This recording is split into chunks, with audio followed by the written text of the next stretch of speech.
हमारा टॉपिक है chemical reactivity. तो केमिकल रिएक्टिविटी का मीनिंग क्या होता है बोले तो जो भी एक एलिमेंट्स किसी और एलिमेंट के साथ रिएक्शन होने के बाद क्या चेंजेस होता है उसमें, क्या इलेक्ट्रॉन चेंजेस होता है और क्या कलर चेंजेस होता है बोल के हम देखते हैं ना, उसको हम क्या बोलते हैं, केमिकल रिएक्टिविटी। तो अगर हम डी ब्लॉक एलिमेंट्स की केमिकल रिएक्टिविटी की बात करें तो यहाँ पर क्या होता है बोले तो जो डी ब्लॉक एलिमेंट्स में है सारे के सारे क्या है बोले तो मेटल्स हैं। तो मेटल्स के ऊपर क्या रहता है बोले तो अगर इसके ऊपर चार्ज पॉजिटिव रह सकता है, नेगेटिव भी रह सकता है, ओके। लेकिन जो डी ब्लॉक एलिमेंट्स में ज्यादातर क्या होता है बोले तो नेगेटिव चार्जेस होता है। क्यों बोले तो क्योंकि उसके ऊपर जो इलेक्ट्रॉन्स किसी और को डोनेट करते हैं ना, तो इसकी वजह से क्या हो रहा है बोले तो ये इसके ऊपर ज्यादा तरफ नेगेटिव रहता है। तो वो क्यों होता है बोले तो क्योंकि स्टैंडर्ड क्या है बोले तो रिडक्शन पोटेंशियल, इसको शॉर्टकट में क्या बोलते हैं, एसआर। तो स्टैंडर्ड रिडक्शन पोटेंशियल इसका काम क्या है बोले तो अगर आपको इलेक्ट्रोकेमिस्ट्री बोल के एक चैप्टर है उसमें क्या होता है बोले तो हम केमिकल एनर्जी से हम इलेक्ट्रिकल एनर्जी प्रोड्यूस कर सकते हैं with the help of standard reduction potential. कैसे करते हैं बोले तो अगर ये दो बीकर है तो बीकर में हम क्या करते हैं बोले तो यहाँ पर Cu+2 आयंस और यहाँ पर क्या करते हैं बोले तो Zn+2 आयंस। तो इसके बीच में एक हम साल्ट ब्रिज रहता है, एक ब्रिज रहता है, यानी वो क्या करता है बोले तो कॉपर से आयन जिंक तक ले जाता है, जिंक से कॉपर तक ले जाता है, और उसके अंदर भी क्या रहता है बोले तो सल्फेट्स आयन रहता है, ओके। तो उसके बाद तो इसका मीनिंग क्या है बोले तो जो केमिकल एनर्जी से हम इलेक्ट्रिकल एनर्जी कन्वर्ट करते हैं ना, वहां पर क्या होता है बोले तो जो नेगेटिव चार्जेस है उसको हम क्या बोलते हैं, स्टैंडर्ड रिडक्शन पोटेंशियल। इसका काम क्या करता है बोले तो ये रिएक्शन का डायरेक्शन बता सकता है। मतलब किस रिएक्शन के डायरेक्शन का मतलब क्या होता है बोले तो किस तरफ से इलेक्ट्रॉन से खींच ले रहा है, किसको इलेक्ट्रॉन दे रहा है बोल के ये होता है, ओके। तो अगर हम 3D की बात करें तो यानी 3D सीरीज की ब्लॉक एलिमेंट्स की बात करें तो ये क्या है बोले तो ये थोड़ा 4D and 5D block element से ज्यादा क्या है बोले तो ये इलेक्ट्रो स्टैंडर्ड ये पोटेंशियल है। कैसे बोले तो क्योंकि अगर हम 3D ब्लॉक एलिमेंट की बात करें तो कौन कौन सा है, scandium, titanium, vanadium, chromium, manganese, iron, cobalt, निकल, कॉपर एंड जिंक। तो अगर इसकी बात करें तो ये 3D एलिमेंट्स है। जो 4D एलिमेंट्स है एट्रियम टू कैडमियम तक और जो भी प्लैटिनम, गोल्ड, मर्क्यूरी है वो क्या होता है बोले तो इसका अगर रिएक्टिविटी की बात करें तो 3D एलिमेंट्स क्या है बोले तो ज्यादा रिएक्टिव है क्योंकि ये 3D फर्स्ट सीरीज है ना, तो इसके वजह से। तो यहाँ पर क्या होता है बोले तो क्यों ऐसा 3D ब्लॉक एलिमेंट से ज्यादा रिएक्टिव है बोले तो क्योंकि जैसे जैसे एटॉमिक रेडियस यानी जैसे जैसे एटॉमिक नंबर इंक्रीज होता है ना, उसका केमिकल रिएक्टिविटी क्या होता है बोले तो डिक्रीज होता है। अगर समझो कि ये स्कैंडियम है तो स्कैंडियम कितना है, 21 है, तो स्कैंडियम से जिंक का कितना रहता है, 30 रहता है। अगर यट्रियम क्या है बोले तो ये 39 है। यट्रियम से अगर हम कैडमियम की बात करें तो यहाँ क्या है बोले तो उसका एक एटॉमिक नंबर कैडमियम हो गया। तो मतलब जैसे जैसे एटॉमिक नंबर इंक्रीज होता रहता है ना, उसका केमिकल रिएक्टिविटी क्या होता है बोले तो डिक्रीज होता है, ओके। तो और एक हम मेटल्स की बात करें तो यानी टाइटेनियम एंड वेनेडियम की बात करें तो टाइटेनियम एंड वेनेडियम क्या है बोले तो ये थोड़ा ज्यादा ऑक्सीडाइजिंग एजेंट्स है। यानी ऑक्सीडाइजिंग एजेंट का मीनिंग क्या होता है बोले तो addition of oxygen and removal of hydrogen. कौन सा भी एक रिएक्शन में हम क्या करते हैं बोले तो ऑक्सीजन को हम ऐड करते हैं और हाइड्रोजन को क्या करते हैं बोले तो रिमूव करते हैं, उसको हम क्या बोलते हैं, ऑक्सीजन को ऑक्सीडेशन बोला सकते हैं, नहीं तो ऑक्सीडाइजिंग बोल के बोल सकते हैं। तो यहाँ पर क्या होता है बोले तो जो टाइटेनियम एंड वेनेडियम है ये क्या है बोले तो ऑक्सीडाइजिंग एजेंट फॉर्मेशन होता है कब, जब हाइड्रोक्लोरिक एसिड जब वो एक मेटल के साथ रिएक्शन होता है ना, तब ये ऑक्सीडाइजिंग एजेंट फॉर्मेशन होता है। तो उसके बाद क्या है बोले तो अगर हम केमिकल रिएक्टिविटी ऑफ मैग्नीज, निकल, जिंक की बात करें तो ये क्या है बोले तो थोड़ा जो भी प्रीवियस है ना, scandium, titanium, vanadium, chromium, manganese है ना, उससे थोड़ा लोअर क्या होता है बोले तो इलेक्ट्रो पोटेंशियल वैल्यू इसका फॉर्मेशन होता है क्योंकि इसमें क्या होता है बोले तो डी ऑर्बिटल में इलेक्ट्रॉन्स कंप्लीटली फिल्ड अप रहता है, यानी हाफ एल तो रहता है। तो इसकी वजह से compare to that previous one यानी scandium, titanium, vanadium, chromium, manganese, ये यहाँ पर क्या होता है बोले तो जो मैग्नीज से निकल, जिंक का क्या होता है बोले तो इसका स्टैंडर्ड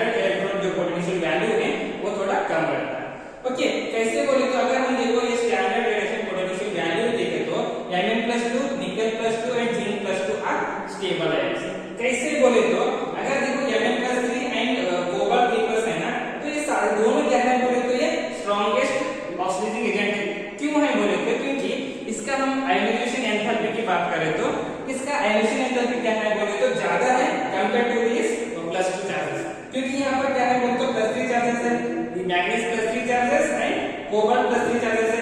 अगर इस जो प्लस 3 चार्जेस है मतलब जो इनका प्लस एक इलेक्ट्रॉन्स क्या हो रहा है बोले तो इधर कम हो रहा है, तो इसमें क्या होता है बोले तो ये ज्यादा हायर डायमेंशन मेटल की फॉर्मेशन। तो केमिकल रिएक्टिविटी का और एक पॉइंट है जो टाइटेनियम +2, वैनेडियम +2 एंड क्रोमियम +2, ये सारे क्या है बोले तो स्ट्रॉन्गेस्ट रेड्यूसिंग एजेंट्स हैं। क्यों है बोले तो क्योंकि इसका हाइड्रेशन एंथैल्पी क्या है बोले तो जो मेटल आयन से कम है। तो जो मेटल आयन से कम है मतलब यहाँ पर क्या होता है इलेक्ट्रॉन इसमें क्या होता है रिलीज होता है। मतलब अगर आपके पास पैसा कम पड़ गया है बोले तो किसी के पास आप ले सकते हैं ना, तो वैसे ही क्या हो रहा है बोले तो यहाँ पर इलेक्ट्रॉन्स कम हो रहा है मतलब रिलीज हो रहा है। ओके, तो क्यों हो रहा है बोले तो क्योंकि अगर M2+2 आयन्स क्या हो रहा है बोले तो ये M+2 आयन यानी कौन से भी एक मेटल +2 आयन से +3 आयन होने के लिए इसको क्या चाहिए एक इलेक्ट्रॉन चाहिए, यानी M+2 से M+3 होने के लिए कितना डिफरेंस है इसमें एक इलेक्ट्रॉन का डिफरेंस है। तो यहाँ पर क्या होता है बोले तो किसी और एलिमेंट्स एक इलेक्ट्रॉन दिए तो ये क्या होता है बोले तो +2 से +3 होता है। कैसे बोले तो विद रिड्यूसिंग एजेंट्स। ओके, तो नेक्स्ट क्या है बोले तो इलेक्ट्रोड पोटेंशियल। तो इलेक्ट्रोड पोटेंशियल ये क्या है बोले तो ये एक केमिकल रिएक्टिविटी एक समझो कि एक एलिमेंट से फॉर एग्जांपल स्कैंडियम बोल के समझो, तो स्कैंडियम का इसका केमिकल रिएक्टिविटी और इसका मतलब ये कैसे फॉर्मेशन होता है। ओके, और ये किस डायरेक्शन में अपना इलेक्ट्रॉन रिलीज करता है और क्या करता है बोलते विथड्रॉ करता है बोल के एक एलिमेंट्स का जो केमिकल रिएक्टिविटी का नेचर बता सकता है ना, उसको हम बोलते हैं इलेक्ट्रोड पोटेंशियल। कौन सा भी एलिमेंट्स का उसका नेचर ऑफ केमिकल रिएक्टिविटी बता सकते हैं ना, उसको हम बोलते हैं इलेक्ट्रोड पोटेंशियल। तो यहाँ पर क्या हो रहा है बोले तो सारे अभी मैं बोल रहा था केमिकल रिएक्टिविटी बोल रहे थे सारे के सारे ज्यादा तरफ क्या है बोले तो डी ब्लॉक एलिमेंट्स में सभी नेगेटिव चार्जेस है, लेकिन थोड़ा क्या है बोले तो वो पॉजिटिव चार्जेस है। लेकिन नेगेटिव चार्जेस का मीनिंग क्या होता है बोले तो ये ज्यादा रिएक्टिव होता है। मतलब नेगेटिव का मतलब क्या होता है बोले तो इसमें इलेक्ट्रॉन्स का कम पड़ता है, तो इलेक्ट्रॉन्स का कम पड़ता है मतलब वो क्या करता है बोले तो किसी और इलेक्ट्रॉन्स का सहायता के लिए वो इंतजार करता है। अगर समझो आपको भूख लगा तो भूख लगने के वक्त ही आपको खाने का वैल्यू पता चल जाएगा ना। तो यहाँ पर क्या हो रहा है बोले तो एक एलिमेंट्स का जो भी ट्रांजिशन मेटल्स है इसके जो भी नेगेटिव चार्जेस है वो क्या है बोले तो ज्यादा रिएक्टिव है, क्योंकि उसको रिएक्शन बनना का रहता है। ओके, और थोड़ा क्या है बोले तो वो पॉजिटिव चार्जेस है वो क्या है बोले तो लेस रिएक्टिव है। मतलब जिस आदमी को भूख नहीं है वो आराम से सो सकता है, बैठ सकता है, कुछ भी कर सकता है। ओके, लेकिन जिस एलिमेंट्स में इलेक्ट्रॉन्स की कमी है वो क्या करता है बोले तो कॉम्प्लेक्स फॉर्मेशन करने के लिए रिएक्शन फॉर्मेशन करने के लिए वो इंतजार कर सकते हैं। लेकिन वो जो नेगेटिव चार्जेस है वो क्या रहता है हाईली रिएक्टिव रहता है, और जो पॉजिटिव चार्जेस है वो क्या होता है बोले तो लेस रिएक्टिव रहता है compare to the negative charges. Okay, तो उसके बाद जो भी हम 3D सीरीज की बात करें तो 3D सीरीज में क्या है बोले तो सभी गुड रिड्यूसिंग एजेंट्स है। ओके, गुड रिड्यूसिंग एजेंट का मतलब क्या होता है बोले तो इसमें सभी नेगेटिव चार्जेस है। तो एक्चुअली रिडक्शन का मतलब क्या होता है removal of oxygen and addition of hydrogen. Okay, तो यहाँ पर क्या होता है बोले तो सभी नेगेटिव चार्जेस है, तो उसकी वजह से ये रिड्यूसिंग एजेंट है एक्सेप्ट कॉपर। क्यों? क्योंकि कॉपर का वैल्यू क्या है बोले तो ये पॉजिटिव में है, यानी प्लस क्या है बोले तो 0.34 वोल्ट है। तो अगर कॉपर का चार्ज पॉजिटिव में है तो ये क्या होता है बोले तो इसके छोड़ के जो भी 3D सीरीज है ये सारे क्या करते हैं बोले तो रिड्यूसिंग एजेंट फॉर्मेशन होगा। ओके, तो अगर हम स्टैंडर्ड रिडक्शन पोटेंशियल की बात करें तो यहाँ पर क्या होता है समझो कि ये डी ब्लॉक एलिमेंट है बोल के समझो। तो अगर हम स्टैंडर्ड रिडक्शन पोटेंशियल की बात करें तो यह क्या होता है बोले तो from left to right standard electron potential क्या होता है बोले तो ये इंक्रीज होता है। क्यों? क्योंकि यहाँ पर क्या होता है बोले तो जो ऑक्सीडाइजिंग नेचर है एंड रिड्यूसिंग नेचर की वजह से यहाँ पर क्या होता है बोले तो left to right it is increases. क्या करेंगे बोले तो थोड़ा एग्जांपल देखेंगे कैसे वो standard reduction potential D block elements में अप्लाई होता है। तो यहाँ पर क्या है बोले तो हम स्कैंडियम का एग्जांपल ले रहे हैं। तो स्कैंडियम का क्या है बोले तो it has a low standard reduction potential value.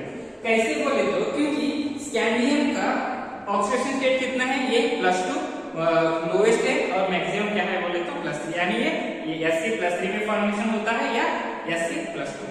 Okay, लेकिन अगर हम Sc+3 की बात करें तो यानी ये क्या है बोले तो स्कैंडियम का हाईएस्ट है, तो अगर क्या है बोले तो near to the stable octet. Okay, अगर हम इसका इलेक्ट्रॉनिक कॉन्फ़िगरेशन देखें तो आर्गन 3d0 4s0, मतलब हम कैसे लिखते थे बोले तो इसको आर्गन 3d1 4s2 लिखते थे, क्योंकि 18 19 20 21। अगर हम स्कैंडियम का +3 लिख रहे हैं बोले तो इसमें क्या करना बोले तो 3 इलेक्ट्रॉन से कम करना होगा, 3 कम करना होगा, तो तब क्या होता है बोले तो d में 0 s में 0 होता है, यानी तब क्या होता है बोले तो Sc+3 का हो गया। अगर हम Sc+2 का करने का है तो क्या होता है बोले तो d s में 0 रहता है और d में 1, तो ये क्या हो गया स्कैंडियम का +2।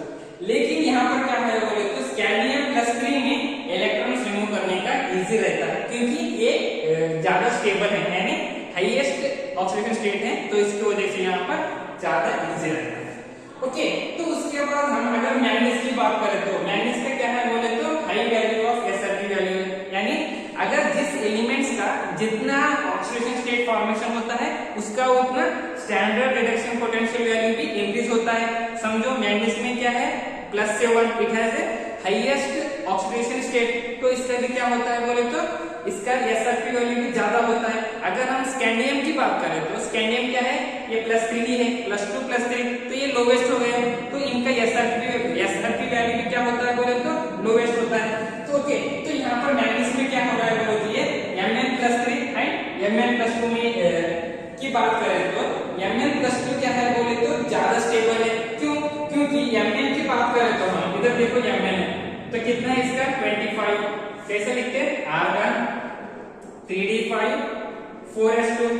ओके, आर्गन का 18 +2 20 +5 25।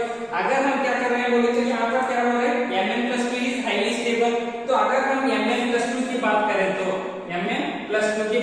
तो इसमें क्या करें बोले तो 2 इलेक्ट्रॉन्स कम करो तो कितना होता है इधर 3d5, तो 3d5 क्या है हाफ है, यानी d ऑर्बिटल्स में कितना रहता है इलेक्ट्रॉन्स 10 रहता है, तो 10 का हाफ क्या होता है d5। तो अगर मैंगनीज +2 की बात करें तो इसमें Mn+2 में क्या होता है बोले तो इसका जो हाफ फील्ड इलेक्ट्रॉन्स है इसकी वजह से ये ज्यादा stable compare to the M3+। तो M3+ की बात करें तो M3+ की बात करें तो यहाँ पर क्या होता है, यहाँ पर 2 होता है और उसमें क्या तो कितना होता है 3d4 होता है। लेकिन यहाँ पर क्या होता है तो जो Mn+2 में क्या है 3d5 कॉन्फ़िगरेशन आ रहा है, अगर M+3 की बात करें तो यहाँ पर क्या आ रहा है 3d4 कॉन्फ़िगरेशन आ रहा है, तो कौन सा स्टेबल है d5 या d4? So d5 is a stable electronic configuration due to the presence of half field valence electrons. Okay, तो उसके बाद क्या है बोले तो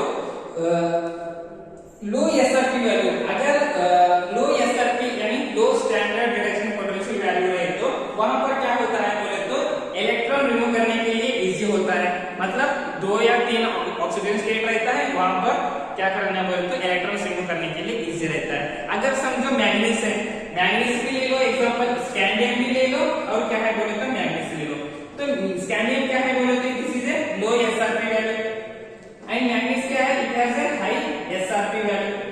तो क्योंकि स्कैंडियम क्या है बोले तो इसमें +2 एंड +3 फॉर्मेशन होता है यानी ऑक्सीडेशन स्टेट, और मैंगनीज की बात करें तो यहाँ पर क्या होता है +2 +3 +4 +5 +6 +7 होता है, तो कौन सा ज्यादा है? तो इसका क्या है बोले तो इसका SrP वैल्यू ज्यादा है क्योंकि ऑक्सीजन स्टेट क्या है बोले तो ज्यादा है। लेकिन जो स्कैंडियम की बात करें तो इसमें क्या है बोले तो सिर्फ 2 ही ऑक्सीजन स्टेट है, तो इसका क्या होता है लो SrP वैल्यू होता है। मतलब इसका मीनिंग क्या है बोले तो जिस एलिमेंट्स का लो SrP वैल्यू है वो इलेक्ट्रॉन्स रिमूव करने के लिए इजी होता है, और जो एलिमेंट्स जिसका हायर SrP वैल्यू है वो क्या होता है बोले तो इलेक्ट्रॉन्स रिमूव करने के लिए डिफिकल्ट होता है। क्यों? क्योंकि उसमें 2 से ज्यादा ऑक्सीडेशन स्टेट होता है ना, इसलिए कौन सा रिमूव करो कौन सा नहीं बोल के उसको कंफ्यूज रहता है। तो इसकी वजह से जिस एलिमेंट्स का लोअर SrP वैल्यू है वहां पर इलेक्ट्रॉन्स रिमूव करने के लिए इजी होता है, जिस एलिमेंट्स का ज्यादा SrP वैल्यू है वहां पर क्या होता है बोले तो इलेक्ट्रॉन स्विम करने के लिए डिफिकल्ट होता है। ओके